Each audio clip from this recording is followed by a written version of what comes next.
Welcome to Rustbelt Abolition Radio. My name is A. Maria. In this episode, we speak with Michigan-based writer and activist Dennis Boatwright. Dennis was held captive by the state for 24 years of his life and has written about the strategies and politics of the prisoner resistance movement. We speak with him in the wake of the two most massive prison strikes in so-called American history to grapple with the possibilities of political organizing on the inside as well as the challenges that lie ahead. Before we begin, here's Kaif Sayed with some movement news you may have missed. On September 11th, Mumia Abu-Jamal published a piece in the San Francisco Bay View calling for the support of Ramona Africa. Ramona Africa is a survivor of the police bombing of the Move commune in 1985 and a former political prisoner. She recently fell into a coma and was hospitalized due to health complications related to post-traumatic stress disorder. You can help support Ramona Africa by visiting gofundme.com/helpsaveRamonaAfrica. On September 18th, McDonald's workers staged a one-day strike in order to call attention to widespread on-the-job sexual harassment and how it is handled by the company.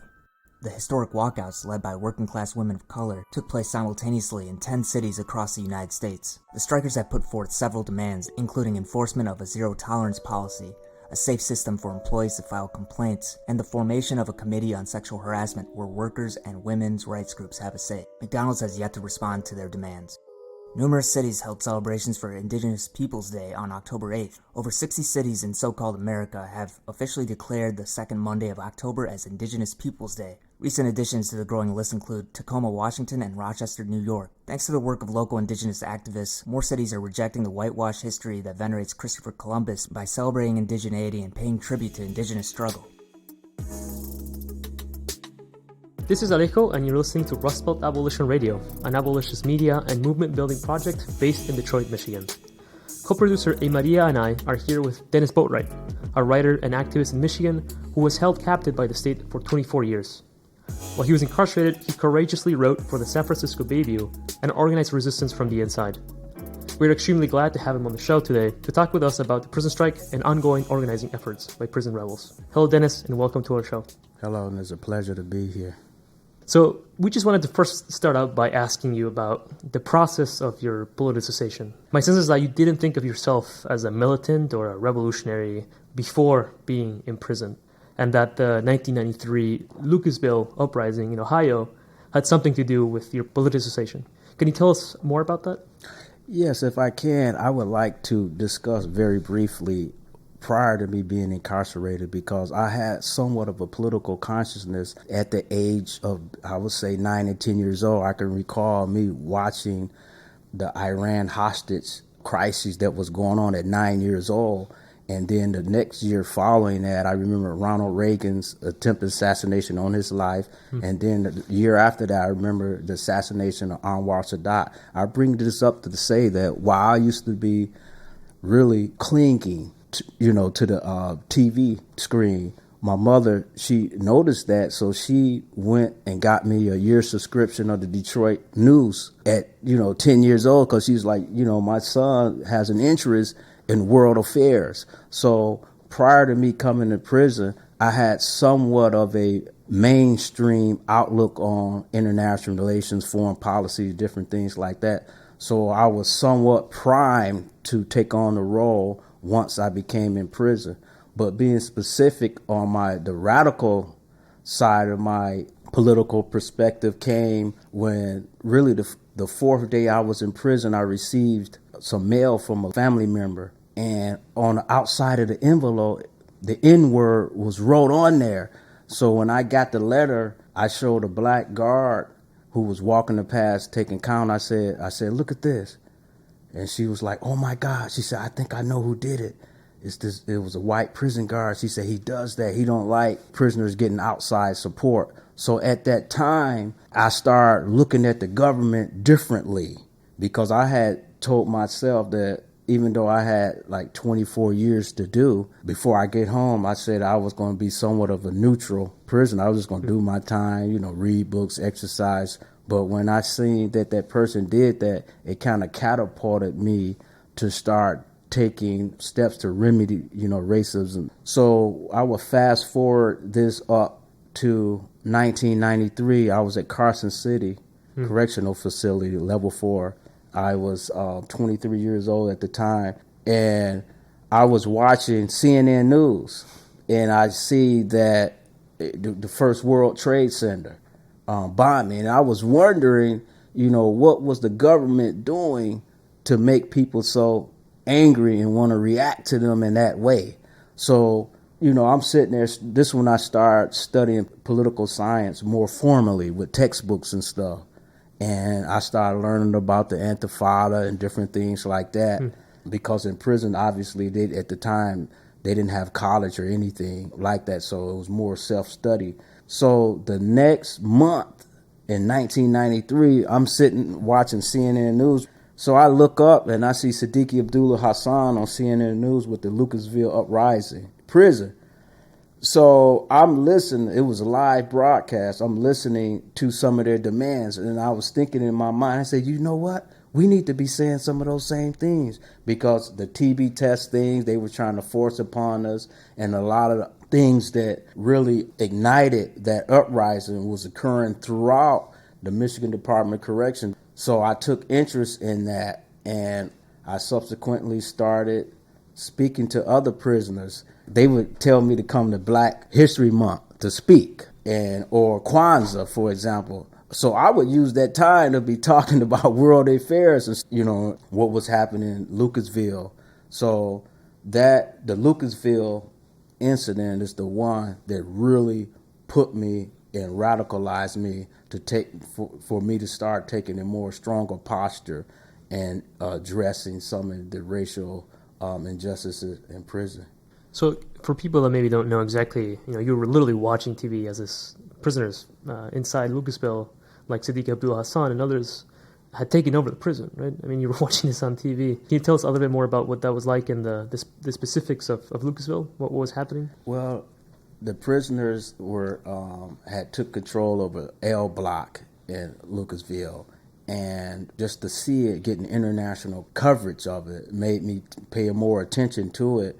And I also had to really question myself, am I serious about making changes?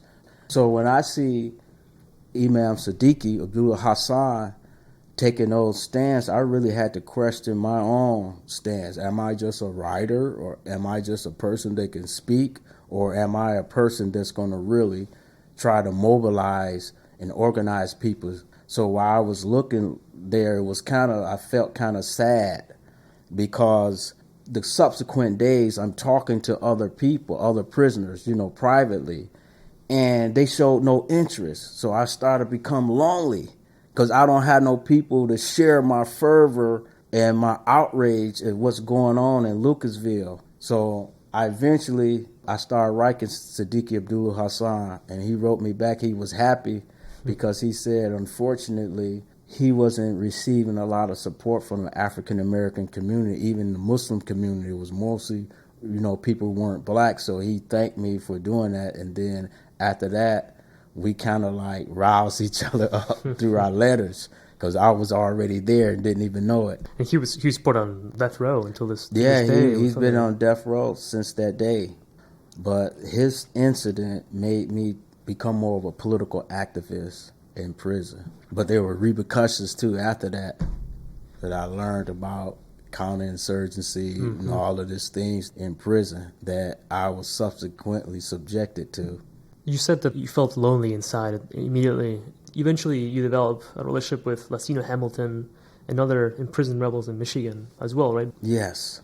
I was in a maximum security prison. I was in Algermax, and Lasino was also in a maximum security. We actually were in Supermax, part of the maximum security prison. And I used to see on TV how the news would have former prisoners, people who were incarcerated, making statements about prison, what needs to be done. And I didn't think they did a good job. They were chosen because they weren't that articulate and pointing out some of the changes that need to be in prison. So I started asking myself, in the prison cell, I was in what they call the hole, the Supermax part, and I wanted to know who are the best and the brightest people that can articulate our viewpoints in here without making a fool of us. So I was talking to an older guy, and he said, I know a guy named Lasino Hamilton. He's young and he's at Beriga. You might want to reach out to him. So I wrote him, and Lucino Hamilton, he's kind of skeptical of people like I am. He was like, who are you? Different things like that. So I introduced myself. About maybe 3 months later, he had wrote and apologized. He was like, brother, I'm glad you come up with this idea. I apologize for throwing, up these defenses. He was at first skeptical, right? I mean, building trust is difficult. Can you tell us sort of what it was like? What is it like organizing on the inside? Well, I'm glad you bring up the mistrust. I actually was reading some of Che Guevara books. I don't know if it was Che Guevara Speaks, or the Bolivian Diaries, and he made an interesting observation. He said, as a revolutionary, he said, we must learn how to be trustful. He said, we start out being distrustful because amongst our ranks, we may have collaborators and different things like that. So this is what I meant by when Lucino Hamilton was skeptical. The government sends agent provocateurs to you, and it's hard for you to distinguish that. You can't just have open arms to everybody who come with a red, black, and green flag or anything. But that's what he meant by it. He was skeptical. Yeah. I think that there are a lot of organizers who have never been incarcerated and need to understand some of those logistical challenges of connecting work through the cracks in prison walls and within the facilities themselves. And often people who are inside can't speak openly about these things. So can you tell us more about how organizing is done under this quasi-totalitarian regime of control? And when you're facing the constant threat of retaliation, what are some useful strategies to undertake? Well, some useful strategies is similar to some of the groups in Middle East or some of the groups in Central and South America. You don't allow people to join the movement or organization. You have to select them. So what happens is, if we're organizing, we have to already know people who are predisposed to be able to handle pressure from the institution if it comes. When I mean by pressure, where they're not going to spill out all the information. Well, Lucino and Dennis, they were organizing about the poor food quality. So we already have in our own mind, a few of us, people that we haven't observed that would possibly, if we tell them that we exist, they would want to join. So that's one of the things we do. We didn't just get on the loudspeaker or pass anything out saying that this is an action that we're going to take.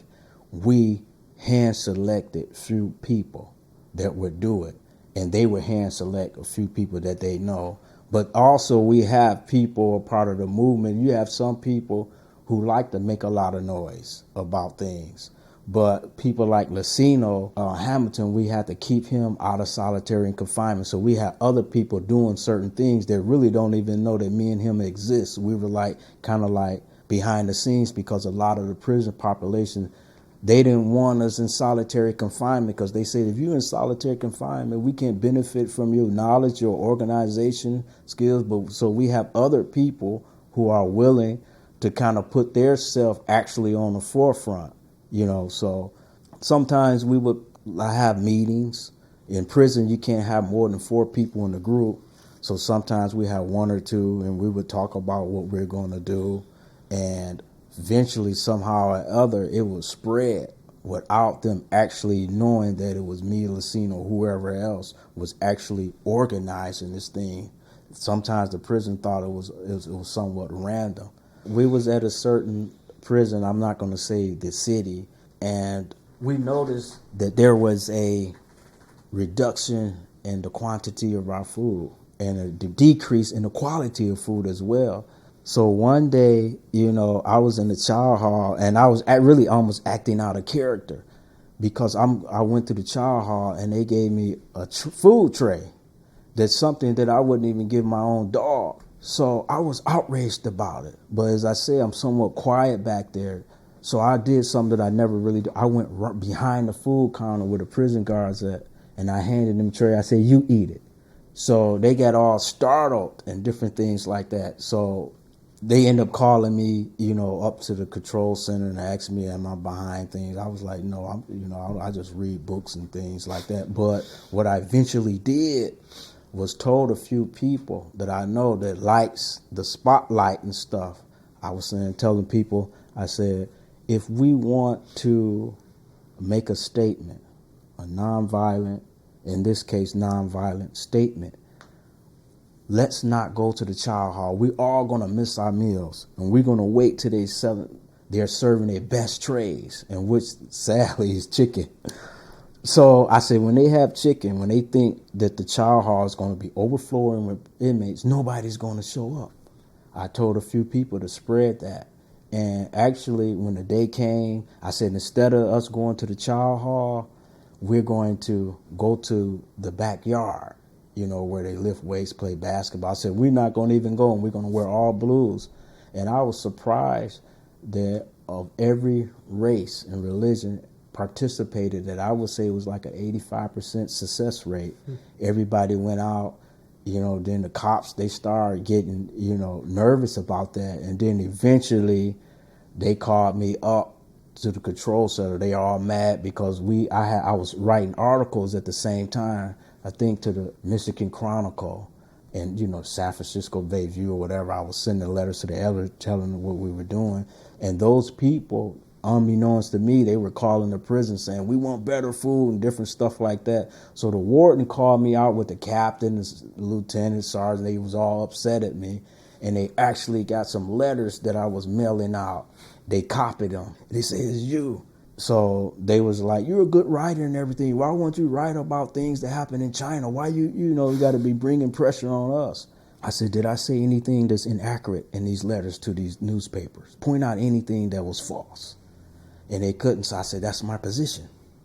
So they eventually gave me a cameraman job, which is the most prestigious job in the prison because you get to go outside with the visitors. They tried to give me that to placate me. But I used that I used to have a typewriter, and I used to type out a website. I used to have a newspaper called The Bottom Line, secretly. And what I used to do, I used to have these, the website printed out on my typewriter, and I would cut them out and put them in my shoes. So when I would go out to the visiting room, I would give them to the visitors. And like, here, check this out. This is what we on. So that's why I took the job. So it was a success. And then after that meeting, they tried to intimidate me, different things like that. And they knew they couldn't buy me. I said, if you want the really honest God truth, I said, it's the quality of the food and the quantity. So believe it or not, even though it was small, but it was a victory. That Saturday, they gave us extra pancakes and, different hot dogs and stuff. And then people started spreading rumors about me. Dennis was in there. He was telling them, different stuff like that, even though it wasn't that dramatic. But there was a change. So I think it's important to contextualize the recent prison strikes as part of a very long continuum of prisoner-led struggle. And in the wake of the 2011 hunger strikes that rocked the California prison system, you wrote a short article for the San Francisco Bay View titled Prison Liberation Movement Needs New Kinds of Thinking. And I'm just going to quote here from that. So in that article, you wrote, a critical examination is overdue for the simple fact that, with the exception of written pieces presenting historical analysis and victimization accounts, no new seminal prison literature has been produced that's both thought-absorbing as well as strategy-focused. You wrote that, I confidently support this assertion based upon existing publications. For instance, Blood in My Eye, Soledad Brothers, and Wretched of the Earth are still the primary and perhaps only liberating tracts introduced to newer generations of inmates who are searching for enlightenment and a better understanding of their own incarceration. So that was in 2011. Do you think that's still the case today? Yes, it's still the case. Unfortunately, as I said in the article that you alluded to, that we need a new kind of thinking because most prisoners in there, even the ones that are somewhat conscious, they don't have what we call a grand view, a grand strategy of how the world works. They can say, George Jackson said this, they did this in Attica, or Frederick Douglass did this, or this march happened on this date. But they're not thinking like statesmen, a person who not only is a historian, but he may have to be a military strategist. He might have to be a counselor. They don't have that versatility in their thinking today. So this is what I was trying to say, and I got some backlash. Most people like it because they were thinking that I was saying something that was against, like I'm against. I love Lucasville. I would like that to happen more often. But what I was saying that we need to not to be less random and more calculating because we want to win. You don't win by just beating on your chest and say, I did this. You win because you see that your actions succeed and you obtain some of your goals. So this is what I was trying to share with prisoners, that we need to think, we need not to be random, walking around with bullseyes on our back, making it easy for them to knock us off. I said, just imagine if George Jackson was alive. Just imagine if Malcolm X would live. And I said, it's nothing wrong with martyrdom, because you're supposed to want to risk your life, but you don't want to risk it unnecessarily. So I said, let's start thinking. If we have to give our lives up, we have to do it, because a part of any group, if you're a part of a movement, if you're not really, like Frantz Fanon said, if you're not really to give your life up for that cause, you're just really playing games. So, but I wanted us to be thinkers in the 21st century so that we can win and we can succeed. So part of your quote-unquote solution to the lack of serious strategic pieces at that time was to encourage prison rebels to undertake a rigorous program of what you've called self-learning. You've also written about the importance of sending books in to prison rebels, but there seems to be a structural challenge to that strategy, which is the exorbitantly high illiteracy rates. So I guess following that logic, I think that's an important limit to think about when we put together strategy. So do you have any sense of how to address this in developing the prisoner resistance movement today? Yes, what you probably would have to do is go actually visit a prisoner. If you want to talk about the serious stuff, you have to be sitting next to them and, sort of whisper in each other's ears. This was some of the people who used to visit me. We never would discuss in mail or on the phone. We'd be sitting next to each other, and we kind of whisper certain things that we would address things that we didn't want the administration to know. We would do it in person. And if you want, in my opinion, how to get a prison movement, unfortunately, it takes society, because if you notice, George Jackson didn't come out of a vacuum. The political atmosphere in society typically reverberates inside a prison eventually, because some of those people get incarcerated that were a part of the movement on the outside, and by them being in there, they start influencing other people.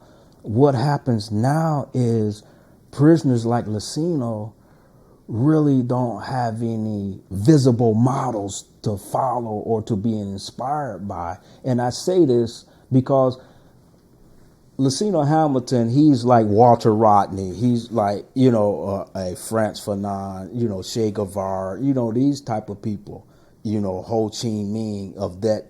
But he don't get support from those type of people because they're not visible in society. What do you have now? Instead of Malcolm X, George Jackson, or the Black Panther, you got Al Sharpton and Jesse Jackson. They're not going to inspire no revolutionary waves inside the prison. So the prisoners don't have anything to be inspired by.